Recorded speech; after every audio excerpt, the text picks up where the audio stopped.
Dan itu artinya kalian yang masih punya tanggungan bakal jadi target tumbal mereka. Sekarang hampir semua DC itu bergerak lebih ganas.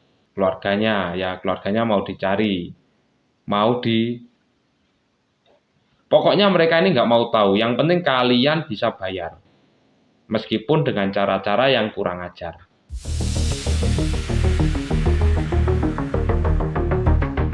Kabar baik atau kabar buruk bagi kalian yang galbay pinjol. Tahun 2025 ini, dunia pinjaman online sudah masuk fase darurat.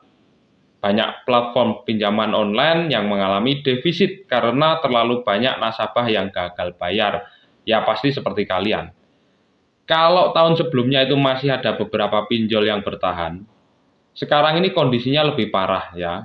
Lebih parah, tanggungannya macet di mana-mana. Dampaknya apa? Dampaknya si pinjol ini dan DC atau dengan tim mereka ini mulai makin agresif ya, mulai makin brutal. Mereka harus muter otak ya, bikin balikin modal, paling enggak ya balik modal lah minimal. Dan itu artinya kalian yang masih punya tanggungan bakal jadi target tumbal mereka. Apalagi yang kalian punya tanggungan besar dan juga macet, kalian bakal jadi target utama pasti. Enggak kok bang, ini malah ditawari dengan limit yang lebih gede. Ya pasti ada yang seperti itu. Dapat entah itu WA, email, ataupun SMS. Ya dengerin dulu ya, dengerin dulu. Mungkin banyak dari kalian yang bingung, ya yang heran. Sudah gagal bayar, ya macet, kok ditawari limit yang lebih gede. Ya, itu bukan kebaikan hati ya, tapi itu strategi licik mereka. Taktik simpelnya begini, mereka itu nawari kenaikan limit atau kesempatan pinjam lagi. Ya, dengan catatan asal kalian bayar dulu. Asal kalian ngangsur dulu atau kalian lunasi dulu. Nah, tujuannya apa? Tujuannya adalah bikin kalian percaya dulu dan mau bayar bayar tanggungan yang lama dengan harapan bisa dapat pinjaman baru atau bisa dapat minjol lagi lah. Tapi begitu kalian sudah bayar ya, begitu kalian sudah angsur, limit kalian langsung ditutup. Ya, ujung-ujungnya adalah kalian macet dan terjerat lagi. Terjerat pinjol lagi, kan gitu. Kalau dulu yang sering neror itu cuma beberapa DC, sekarang hampir semua DC itu bergerak lebih ganas. Ya, bahkan mereka menggunakan cara-cara yang lama, menggunakan DC eksternal. Kenapa? Karena pinjol ini lagi krisis. Mereka ini lagi kena defisit. Mereka butuh uang secepatnya ya. Butuh duit secepatnya. Bisa saja kalian diarahkan untuk minjol lagi ke aplikasi yang lain. Dan inilah jebakan mereka. Kalian akan terus berada di siklus galop-tulop. Gali lubang, tutup lubang. Tapi bang, katanya yang boleh nagih itu cuma DC yang punya sertifikasi atau punya sertifikat penagihan. Iya, betul. Tapi kan itu aturannya. Namun fakta di lapangan gimana menurut kalian? Fakta di lapangan. Masih banyak DC liar yang berkeliaran gitu loh. Meskipun OJK sudah mengeluarkan aturan terbaru. Tapi apa ada jaminan semua pinjol akan mematuhi aturan? Ya, apa ada jaminan? Jika semua pinjol itu patuhi aturan tersebut, ya bangkrutlah mereka. Dari kemarin-kemarin sudah bangkrut. Nah, kalian ini harus siap mental 2 kali lipat atau bahkan 3 kali lipat di tahun 2025 ini. Karena apa? DC akan terus cari cara buat kalian panik, ya, bikin kalian panik, takut, dan akhirnya mau bayar. Ya, dari mulai spam telepon, ancaman sebar data lah, terus sampai kalian itu gali lubang tutup lubang dengan pinjaman yang baru, dengan aplikasi yang baru. Ya, pokoknya mereka ini nggak mau tahu. Yang penting kalian bisa bayar, meskipun dengan cara-cara yang kurang ajar. Mau bukti? Oke, saya tampilkan di sini. Ini adalah komentar dari TikTok saya. Mau tanya bang, kalau DC sudah keluar SOP, sampai nagih ke pihak perusahaan yang aku kerja. Tapi si pihak DC nggak berani sebut aplikasinya bang. Gimana tuh?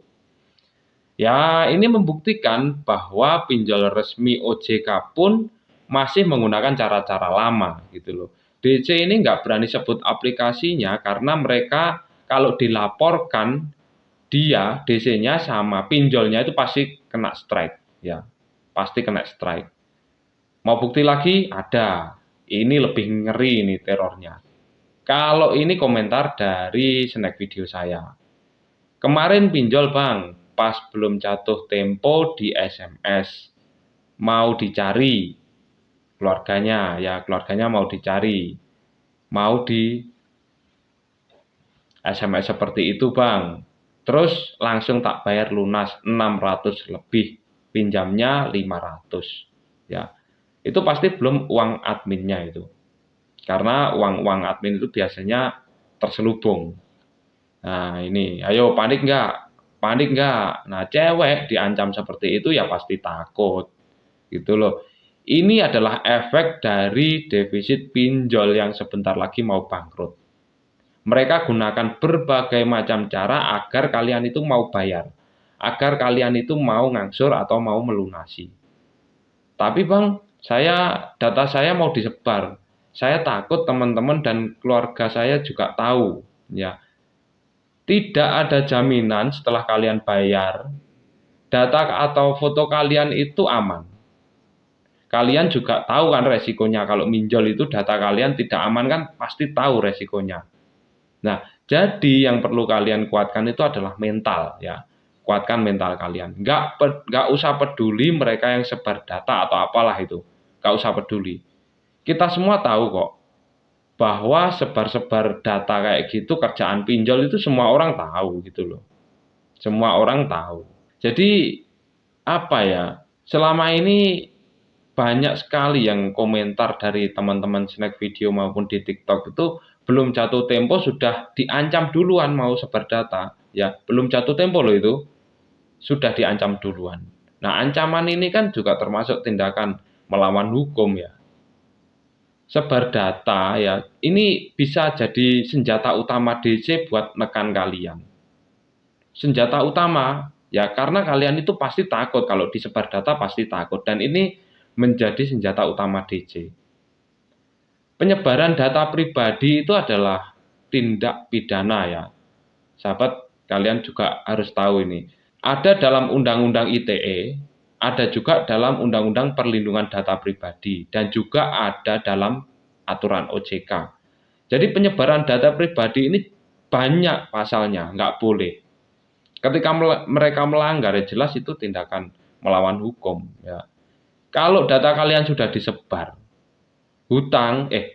tanggungan. Karena saya di sini nggak mau pakai istilah hutang ya, saya mau pakai tanggungan.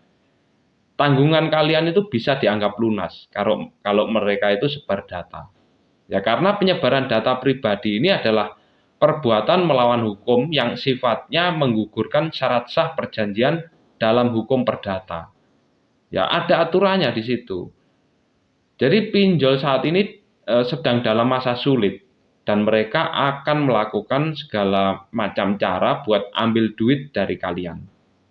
Makanya kalau Galbay di tahun 2025 ini wajib mentalnya harus lebih kuat dari sebelumnya. Karena apa ya? Trik-trik mereka akan menggunakan trik-trik yang mungkin lebih ekstrim lagi. Nah, lebih waspada dan jangan sampai tertipu dengan janji-janji palsu pinjol. Bisa saja mereka ini mungkin makin ganas. Tapi kalian juga harus makin cerdas. Semoga informasi ini bisa menambah dan menguatkan mental kita semua. Salam galbay dan waspada jebakan digital.